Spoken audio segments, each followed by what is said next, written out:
ബിജെപിയുടെയും RSSന്റെയും കുഴലൂത്തുകാരായി കേരളത്തിലെ പിതാക്കന്മാർ മാറരുത് എന്നൊക്കെയുള്ള തരം താഴ്ന്ന ഭാഷ ഡിവൈഎഫ്ഐ സ്വീകരിച്ചാൽ അതിനെ കയ്യും. നമസ്കാരം. ഛത്തീസ്ഗഡിൽ അറസ്റ്റിലായി പിന്നീട് മോചിതയായ കന്യാസ്ത്രീകളെക്കുറിച്ച് സംസാരിക്കുമ്പോൾ ഛത്തീസ്ഗഡിൽ അറസ്റ്റിലായ കന്യാസ്ത്രീകളുടെ മോചനത്തിന് വേണ്ടി ശ്രമിച്ച, അതിനുവേണ്ടി പ്രയത്നിച്ച പ്രധാനമന്ത്രി നരേന്ദ്രമോദിക്കും കേന്ദ്ര ആഭ്യന്തര വകുപ്പ് മന്ത്രി അമിത് ഷായ്ക്കും തലശ്ശേരി ആർച്ച് ബിഷപ്പ് ബഹുമാന്യനായ പാമ്പ്ളാനി പിതാവ് നന്ദി രേഖപ്പെടുത്തിക്കൊണ്ട് ഒരു പ്രസ്താവന നടത്തുകയുണ്ടായി. ഈ പ്രസ്താവനയെ CPMന്റെ സംസ്ഥാന സെക്രട്ടറിയായ MV ഗോവിന്ദനെ വല്ലാതെ അങ്ങ് ചൊടിപ്പിച്ചു. MV ഗോവിന്ദൻ പറഞ്ഞത്, കന്യാസ്ത്രീ അമ്മമാർ ഛത്തീസ്ഗഡിൽ അറസ്റ്റിലായി കഴിഞ്ഞപ്പോൾ ഈ പറഞ്ഞ ആളുകളെല്ലാവരും, അതായത് പാമ്പ്ളാനി പിതാവ് അടക്കമുള്ള ക്രൈസ്തവ സഭയുടെ ഉന്നത പുരോഹിതരും പ്രവർത്തകരും അടക്കമുള്ള ആളുകൾ അന്ന് നെട്ടോട്ടം ഓടി നടക്കുന്നുണ്ടായിരുന്നു. അന്ന് ഛത്തീസ്ഗഡിൽ ഈ കന്യാസ്ത്രീ അമ്മമാരെ, അറസ്റ്റിലായ കന്യാസ്ത്രീ അമ്മമാരെ മോചിപ്പിക്കുന്നതിന് വേണ്ടി ഇടതുപക്ഷത്തിൻ്റെ MPമാരടക്കമാണ് ഓടി നടന്നത്.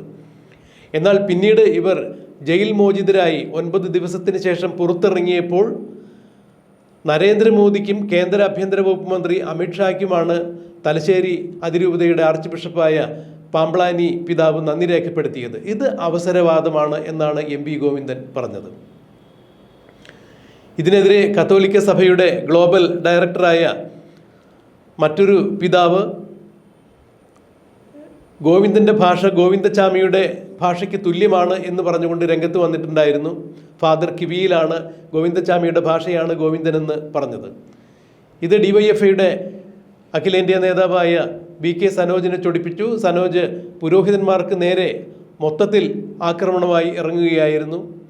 സഭാ നേതാക്കന്മാർ, സഭാ മേലധ്യക്ഷന്മാർ മര്യാദയോടുകൂടി സംസാരിക്കണം, ഇല്ലെങ്കിൽ ഞങ്ങൾക്കറിയാം എന്താ ചെയ്യേണ്ടത് എന്നുള്ളതെല്ലാം അങ്ങനെയുള്ള ഭാഷയിലാണ് BK സനോജ് പറഞ്ഞത്. എന്നാൽ ഇതിനെതിരെ കൃത്യമായി മാധ്യമങ്ങളെ കണ്ടപ്പോൾ പ്രതികരിക്കുകയായിരുന്നു ഷോൺ ജോർജ്.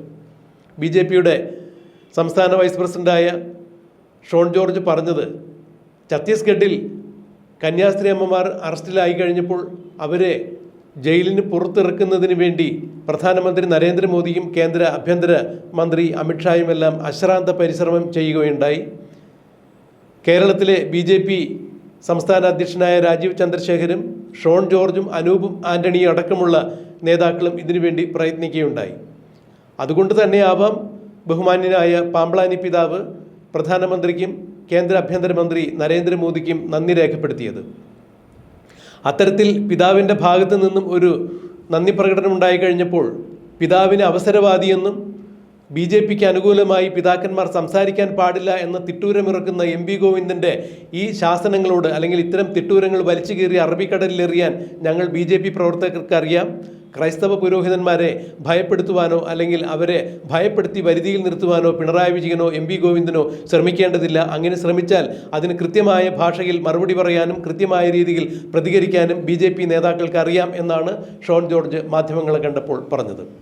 ഏതായാലും 2025 തദ്ദേശ സ്വയംഭരണ സ്ഥാപനത്തിലേക്കുള്ള തെരഞ്ഞെടുപ്പ് അടുത്തിരിക്കുന്ന ഈ സാഹചര്യത്തിൽ ഗോവിന്ദൻ ഇതുപോലെ സഭയെ പിണക്കുന്ന തരത്തിൽ ഒരു തീരുമാനമെടുത്തത് പിണറായി വിജയനും ബുദ്ധിമുട്ടായി.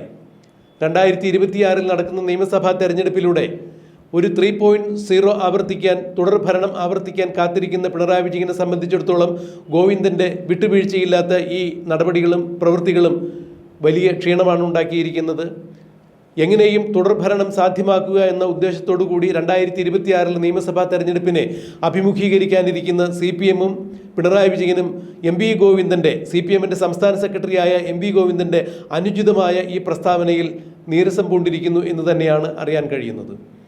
അതെന്തു തന്നെയായാലും ഷോൺ ജോർജ് MV ഗോവിന്ദനെതിരെയും CPMനെതിരെയും ശക്തമായ ഭാഷയിൽ പ്രതികരിച്ചുകൊണ്ട് മാധ്യമങ്ങൾക്ക് നൽകിയ അഭിമുഖത്തിൻ്റെ പ്രസക്ത ഭാഗങ്ങൾ നമുക്കൊന്ന് കേൾക്കാം. BJPയുടെയും RSSന്റെയും കുഴലൂത്തുകാരായി കേരളത്തിലെ പിതാക്കന്മാർ മാറരുത് എന്നൊക്കെയുള്ള തരം താഴ്ന്ന ഭാഷ DYFI സ്വീകരിച്ചാൽ അതിനെ കയ്യും